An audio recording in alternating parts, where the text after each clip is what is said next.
Okay. All right. Welcome. Welcome to the locker room. So locker We're room, back again. episode 2. Yes, it is. Yep. And if for those of you that forgot, I am Nas. I am Jason. All right. And we're here to talk about some things again.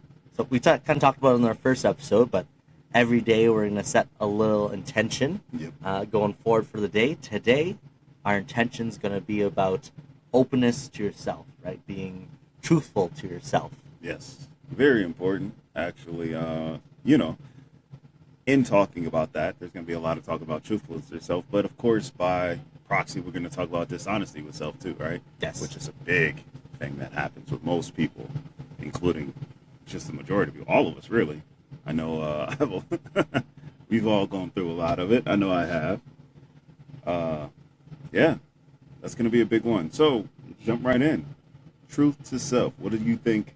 What comes to mind when you think of that? When I think of truth to self, the biggest thing that I kind of simmer on is about having an open conversation, an open dialogue with your self-talk, right? When Yeah. in psychology you talk a lot about self-talk, right? And it's your one of your basic cognition skills is how to have that inner monologue that allows you to um, decode the world that you're in, allows you to process the situations that you're in as well, right? Hmm.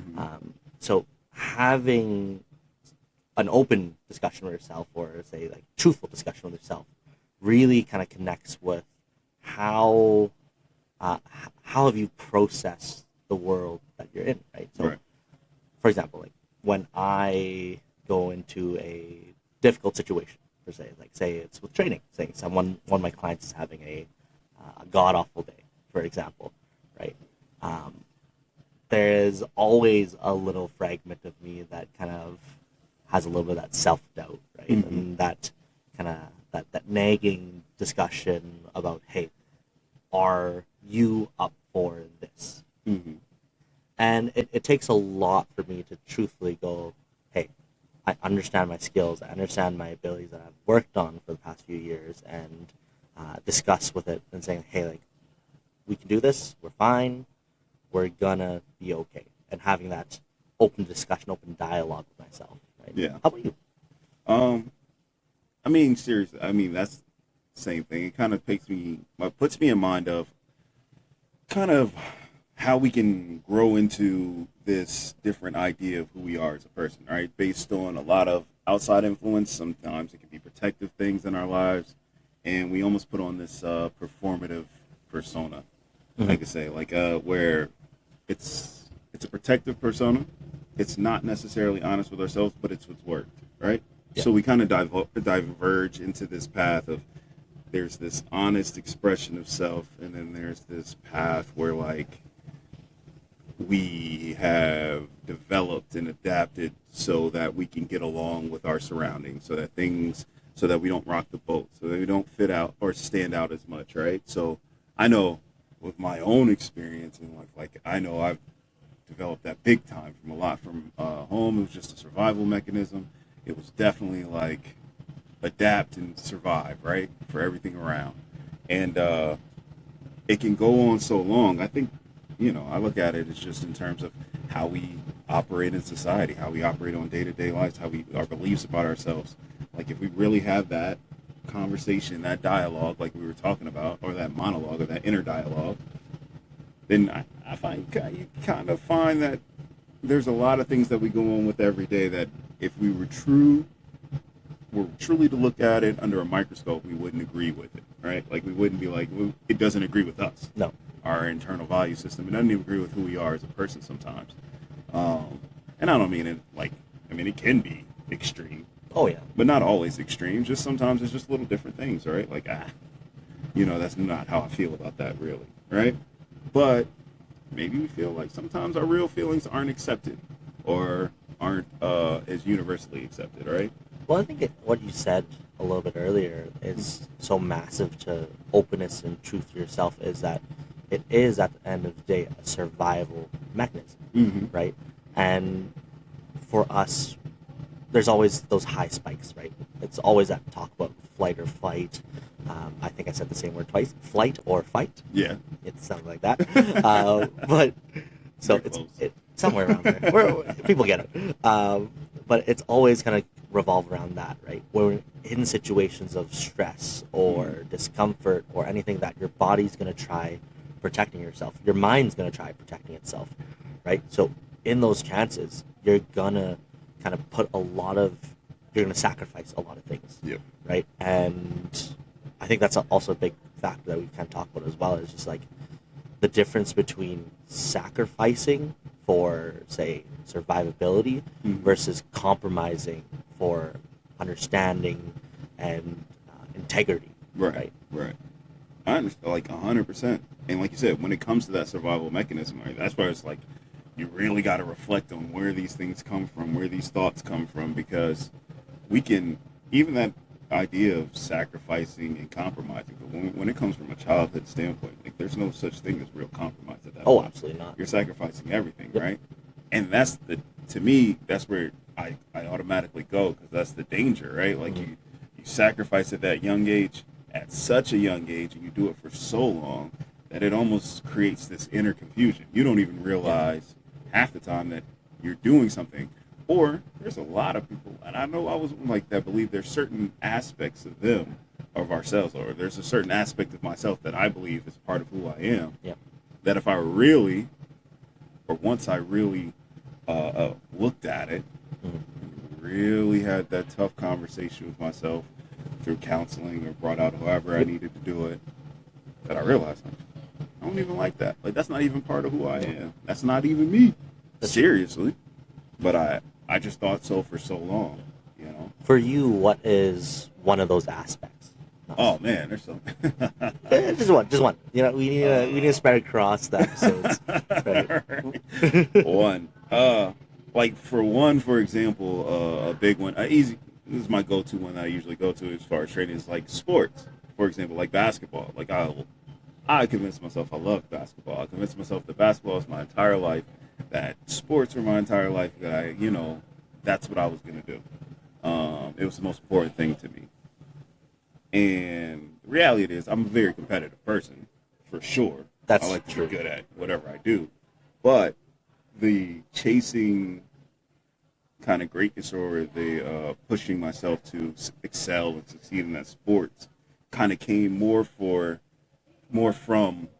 a desire for approval from parents and everything. Like, but I had it. You couldn't have told me, if you'd have talked to me 10 years ago, 10, 15 years ago, you couldn't have told me that basketball wasn't the most important thing to me. That winning and being the best at it, or whatever I was doing, or excelling in the sports, wasn't the most important thing to me. Yeah. And where do you think that came from? The sports? Tell you. Oh, I mean, yeah. Where did that develop in your childhood for that? Say that. Well, it developed because, as a child, it was just, that was the only way that I kind of existed, or I was allowed to be seen, right?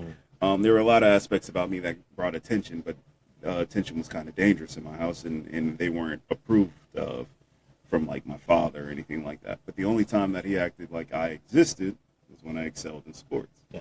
So I could get all A's on the report card. I could do all that stuff. It doesn't matter. As a matter of fact, it was probably more dangerous than anything. But if I excelled in sports, that was it. I scored 30 points.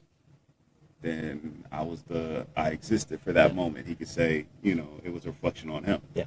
So then that drove me to be better and better and better, and abandon all else, right? That's right. Plus, that was actually the avenue. That was one of the few avenues, and I look back at it now, that's one of the few avenues where I was allowed to be as aggressive as I want to be, or as just singularly focused as I want to be, and without negative repercussions, right? So it was reinforcing that too. Like, it was, if I'm like, forget all else, I want to win, and this, everybody else is, in the way, and I don't really care about your feelings, anything like that, that's accepted in that world. That's, that's pushed for in that world. So, not saying that I'm like that all the way around, but there is an aspect of me that is like that all the way around, that isn't when you walk in day-to-day life, people don't accept that as much. They're like, people shy away from that more. Mhm. It's that difference between anger versus aggression, right? Mm-hmm. Is anger's that nebulous emotional entity that kind of envelops you and takes everything over, right? But aggression is when you have a drive, a certain focus to push towards with that, Right. with that anger, right? Mhm. And for some cases, it is very handy in sports. It's one of those cases where aggression is so looked upon as necessary. Right? Right. You want your goal, you're gonna have to be aggressive about it. You're gonna have to push about it.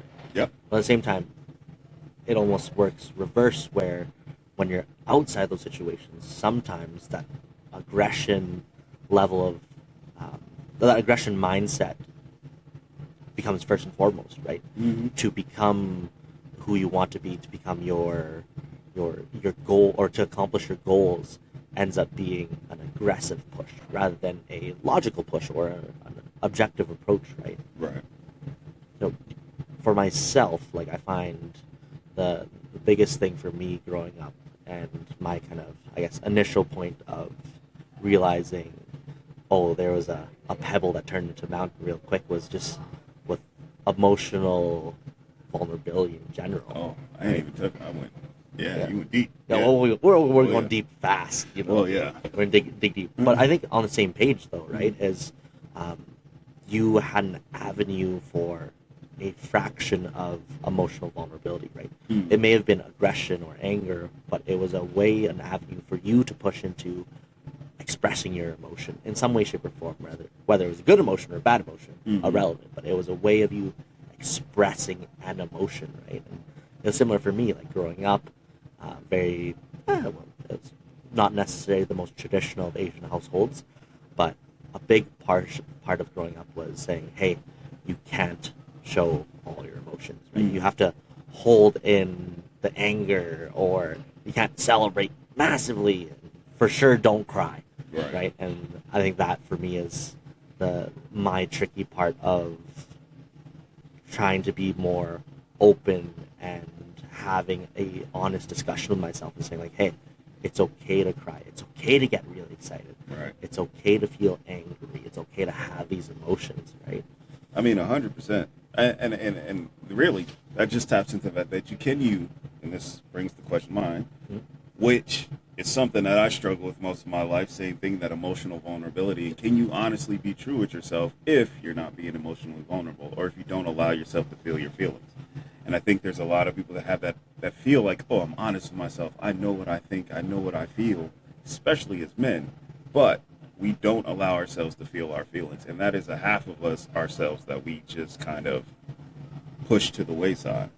So do we really know ourselves? If you don't know your feelings, can Truthfully. you know yourself? Yeah, like it is such a massive aspect that is Or your truthfully, emotions, I should yeah, say. it's so demonized as a man, right? As like you have to react with some form of aggression or anger, whereas if you show a sign of perceived weakness, right? If you shed a tear during a movie, if you shed a tear during, um, say, any kind of situation, you get so happy that you cry, right? Yeah.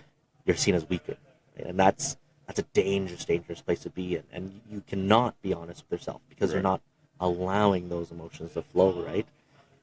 In kind of sociology, we talked a lot about how overall men are allowed to show their emotions through really high spectrums, right? For example, we talked about this during the locker room group chat or group talk. Was you have to think yourself as John Wick, right? It isn't until you have to kill the dog that you're allowed to shed a tear. Yeah. Right? Anything in between, not allowed to cry. Not allowed Right? any of it. You're allowed to cry during your daughter's wedding. Someone dies, rare sometimes, or if a mass tragedy event happens. Armageddon, Bruce Willis crying, that kind of situation there. Right. Right. But Right. if say you're having a good day, sometimes you just have those emotions, right? And they flow up, and you feel good, and it just brings in some tears, right? Right. You watch a slightly sad video or of something that doesn't really ring home, but gets you all teary-eyed. Exactly. The societal pressures that make it feel like you're weaker. But the matter of fact, you are stronger for being more in tune with that side, right? Well, even historically, like, I mean, if we go down, like, everything has always pointed to the fact that the strongest people that we looked at in history or anything like that have, for the most part, they proclaim, like, we talk about, oh, this warrior mentality. There's always a balance of these emotions, being able to feel your emotions and have a sense of control despite those. And it's not about pushing them away and not feeling them. That's a false sense of control, right? Truthfully. It's feeling them, addressing them, but being able to decide what you do afterwards, right? That decision afterwards, how you go forward. And then and understanding that there's, it's being human, it's not weak. Any part of that, like, it's real strength for a person to ignore pain and continue forward is considered strong. Considered, yeah.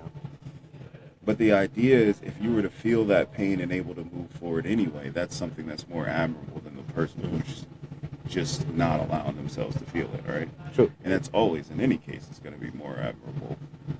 That's more of a sign of leadership.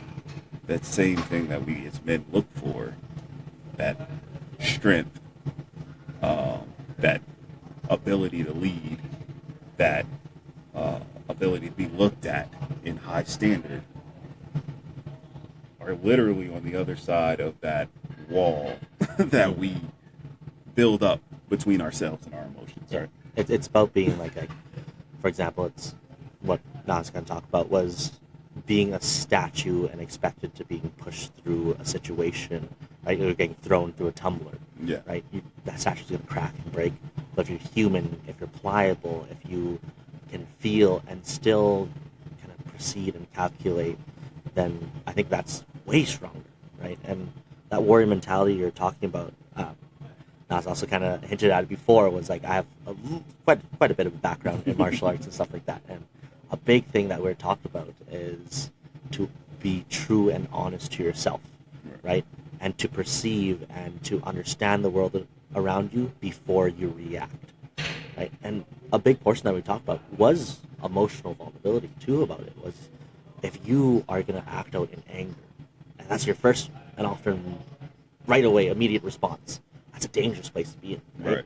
Are you feeling mad, or are you feeling upset about the situation you're in? Right? Are you feeling violent, or are you feeling like you're put in a situation that is not the best for you, right? And understanding where those emotions are coming from, right? Taking that time to process, right? I always say, like, make a single breath feel like 5 minutes. Take a step back, take a deep breath in, exhale, separate yourself. But that was a massive thing we talk about in martial arts, and honestly is a big fraction of that warrior mentality that's missing, that gets hidden through all of the Andrew Tates and all those nut guys. Exactly. Right? It's not unrealistic version of... Oh, go ahead. No.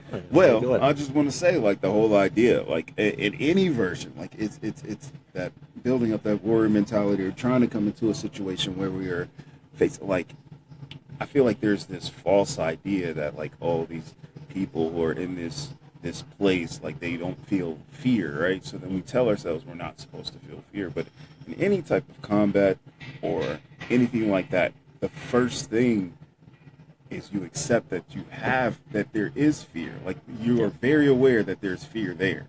Yeah. Like, it's not about not feeling the fear. It's about understanding and repurposing the fear that you have, right? But it's not about not feeling. Like, you're an idiot if you don't feel it. Every person who goes into anything has some sense of fear, right? Like, you don't, but it's understanding that fear is meant to be there. Yes. And what you do after that, what you do with that fear, repurposing that fear, what you do with that fear, that's what you do. But it's not about ignoring it. No. People have this idea, oh, I'm not supposed to feel it. And then they have this idea that if you feel fear, because we don't talk about it, they say, well, if I feel fear, then there's something wrong with me. Yeah. I'm a coward. Or, no, you're going to fear all types of things. Like fear, pain. Like that's another one for men, is that you're not allowed to feel pain, right? Yeah. It both is physical and emotional, right? You're not allowed to feel either one of those. So you stub your toe, you're going to suck that toe in, right? I'm not going to do that. If I stub my toe, I'm dropping a big fuck you. You know, like we're not there. But understanding and saying like, hey, I do feel pain of some sort, right? It's not only going to help you like, physically feel better, but mentally as well. It gives your body that time to process and understand where this pain's coming from, right? So a lot of times we push through pain and push through um, mental fatigue, mental pain, and everything like that. But sometimes it just takes a moment being like, hey, I need a moment to understand I am in pain. Yeah. I am in a moment of fatigue or burnout or whatever it may be, right? And just having time to simmer and process. And it makes you a shitty person, honestly. Yeah. I mean, and this is just speaking from experience. Yeah. It makes you a shitty person if you will not acknowledge your own pain. If you do not acknowledge your own pain, then what happens is you also get irritated and annoyed with people who are caring for you by acknowledging your pain. If they acknowledge your pain, it annoys. I know. Trust me. I still catch myself to this day because I'm trying. I'm trying to get on the other side of feeling my pain and allowing myself to feel pain, hurt, my emotions, things that are happening. And it's a struggle. And sometimes I go down the old path where something is hurting or bothering me and I try to push it away and push through. But I am very aware that also when somebody acknowledges that, I get annoyed as shit at them when I'm in that mode. Like I'm trying to ignore my pain. If you try to care about my pain or acknowledge my pain, I'm like, shut the fuck up. I don't want to hear it. Like, it's like, don't like, break this cover. Yeah. Don't break the cover. Like, I'm annoyed as shit. Like, I don't want to hear it. I don't want to acknowledge it. And if somebody else acknowledges, then as a matter of fact, true story. There was a lot going on this morning, so I was throwing my whole process off. I was kind of confused what to do. Some physical pain a little bit, but, and because of the clearly, I was kind of off my process.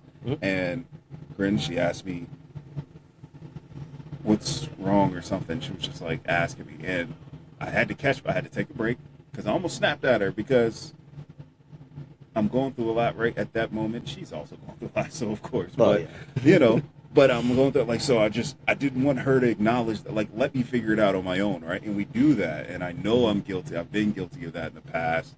And I know that's what I mean by being a shitty person. What we don't realize is by holding on to this facade of nothing's bothering me or just I'm going to push through and going internal into ourselves, it creates this separation between us and the people who surround us, the people who care about us. So that it's even, if they even step out and try to show that they care, they're wrong for it, right? Because it's putting a crack in this armor and this facade again that we have created, this idea that we've got it under control. And if they acknowledge it, then it makes us feel like we don't have it under control. And if we feel like we don't have it under control, then everything starts to, it's a house of cards. It starts to fall down. So we have to protect that. And by that protective mechanism, that method of protection, we become assholes, man. And then you wonder why people around you are like, I mean, of course you're going to have people that care about you, that see through it, but then you wonder, it's that that cycle gets reinforced, right? It's like a feedback loop. Yeah. Right? It just gets worse and worse and worse. It's just worse. Yeah. And then we get to think, well, nobody really knows us, nobody really cares about us. And then every time they try, we snap at them, which means they do it less and less, which means they prove what we always think about ourselves anyway, that nobody really knows us or cares, right? Well, the big thing we talk about in psychology is that humans are social creatures, right? You might be introverted, you might be extroverted, does not matter. Humans are social creatures. We pick up on cues, we understand people's emotions and their kind of mindset just by how they express through facial features, by the way they're walking, talking, whatever they may be, right? We can tell those things by those really subtle cues, right? So by hiding what you think you're hiding of your emotional pain or physical pain or whatever it may be, right? You're in a kind of weird way. The term's kind of overused, but you're gaslighting people into trying to think that they're not correct. But truthfully, most of the times, people can see it quicker than you can perceive your own pain, right? They can see that right away, miles away, right? So I would say, like, the best way to be honest and true to yourself is sometimes just answering the how are you honestly as you can, right? And you don't have to obviously trauma dump on someone. That's a lot. Like, I'm not going to be like, Nas, how are you? And then he goes, well, and then he goes like super hard on it. Probably not the best situation there. But if Nas were to ask me how I'm doing today, I could be like, instead of saying, I'm good, how are you? Using the usual conversational fillers, right? Instead of doing that, you could be like, hey, today I'm feeling a little bit tired, but I'm going to get through it. I'm going to use people around me to get through it. Right? Use people as support. Right? Right. What's that old book? The one about filling people's buckets. You ever read it? Yeah. About filling people's It's like buckets. a kid's book. I don't know. Anyways, it's like everyone has like a bucket, and then like you like if you do something really hard, people scoop you scoop out of the bucket. Right. And if you do something good, you put stuff in the bucket, right? Mm. But this is a really convoluted metaphor. Wow. Okay. But like say like when people help you, it's almost like a hand on your back, right? Yeah. Gives you the actual little shove, or in this case, people put a ladle of goodness in your bucket, whatever that may be. I mean, in some way, shape, or form. Yes. And it just it creates that connection that we're striving for anyway, right? Like you said, like I feel like we've been caught up into so many different areas. Like we get pulled into our own spot, our own personal space, and we don't really know how to bridge that gap. And because we don't know how to bridge that gap, we just go in and we're just kind of bumping into each other, bouncing off each other, not really interacting or connecting. And like you said, just that simple gesture of saying, you know what, I'm okay. I could be better. You know what I'm saying? Mm-hmm. Or, how are you today? It's not the best, but I'm going to make it through. Yep. That allows somebody to open up and be vulnerable. That bit of vulnerability, it just opens the door so that other people can be vulnerable with you, right? Yep. And that opens up a conversation because it allows that space for, I'm not having a great day, and somebody can acknowledge that. Yep. Rather than just saying that, I'm all right. I'm great. Everything's fine. Yeah.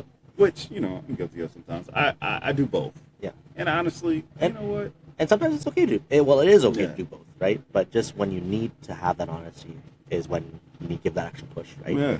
And like the big one we kind of talk about feedback loops is we had that negative feedback loop of hiding the pain, hiding the fatigue and stress, but being honest and open with people's discussions and talking to people, that's reinforcing a positive feedback loop. Yeah. Right?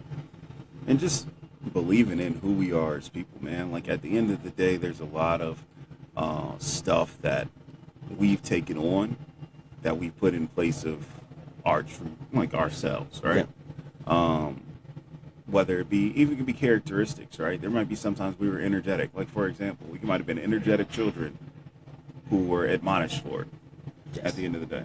Yep. So now all of a sudden, now you have to think as a child, or I have to think before I react. I have to think before I say anything. I have to take a breath, 2 steps back before I react. Mm-hmm. Now all of a sudden, as a child, look, oh, you're such a laid-back child. You're such a laid-back person. Yeah. It's like not really. Inside you're like, like a ball of a ball of energy trying to get out. But now everybody's laid back in so long that you just believe that you're laid back, right? So now you realize, like, no, I'm actually not. It was just I kind of created this protective mechanism in order to be safe, right?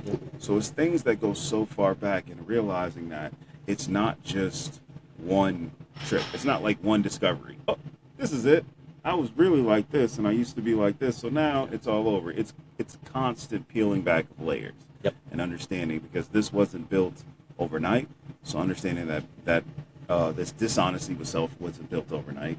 So understanding that becoming more honest, more true to yourself is also not going to be done overnight. There's going to be layers of complicated layers that kind of pile on top of each other.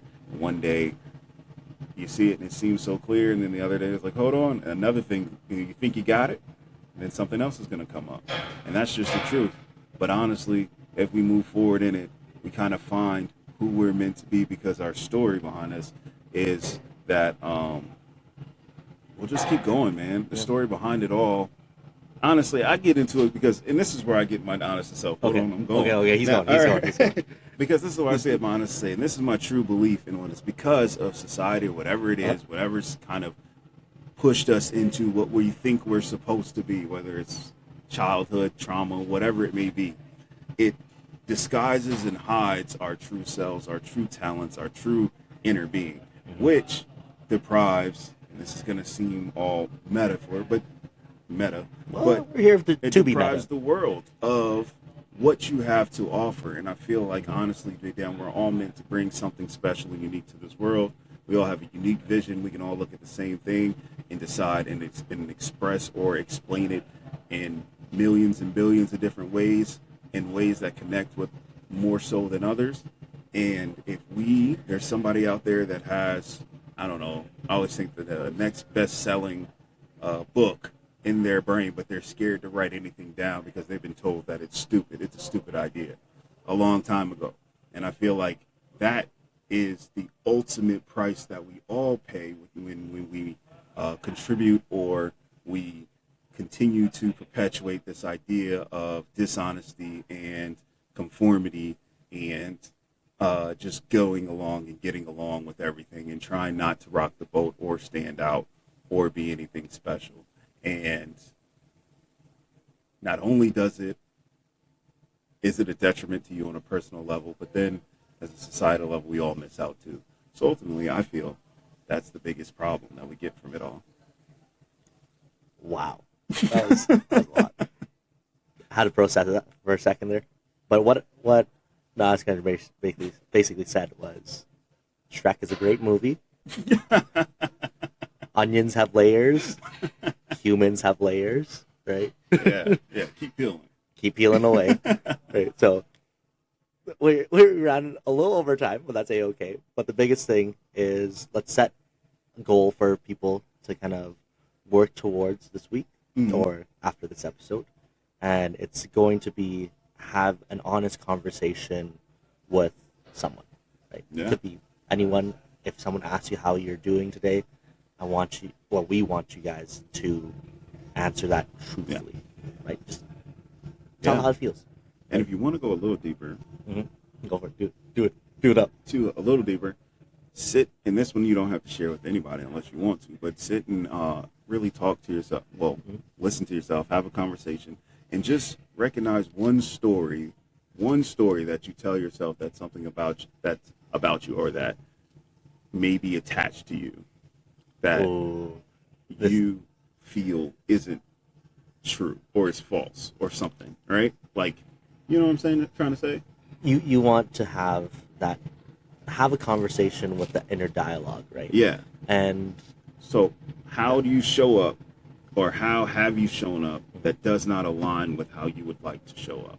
What is this way that you show up on a regular basis, maybe because it's a story that you adopted that doesn't really align with your inner self? Yeah. So there's a little kind of task that we do, or kind of a assignment that we give out to people, and that's going to be kind of that true self assignment. And it's basically, you're going to visualize what the perfect you is, what the perfect Jason is, what the perfect Nas is, and you're going to write down exactly who that is, right? Word for word, can be in jot notes, doesn't really matter, but write down who that exactly is, and write down who you are now. Yeah. Compared to that, right? Oh, that makes it even, yeah. Right? Yeah. Oh, pretty good, eh? And then after you guys write that down, I want you guys to find one moment of your life where, though that moment didn't overlap with either one of those people, that perfect you or that kind of pinnacle you or the you that you are currently, right? Did that summarize what you were? Yeah, for the most part. I was just trying to say pick one thing, but I mean, honestly, I would rather pick the perfect you and see how you show up on a regular basis, and notice where those things differ. This is a good interlude or not interlude, but a good setup for the next episode. Yeah. Yeah. Okay. Yeah. I like how it goes. I feel like I didn't say a single thing in this one, but that's okay. No, he kind of just popped off, but I like that. At the end, I had to get it in. If you're talking about being honest with yourself, it's true. We're being honest. There's a lot. It's good. Okay. Right. Well, thank you guys for episode 2 of The Locker Room, and We'll see you guys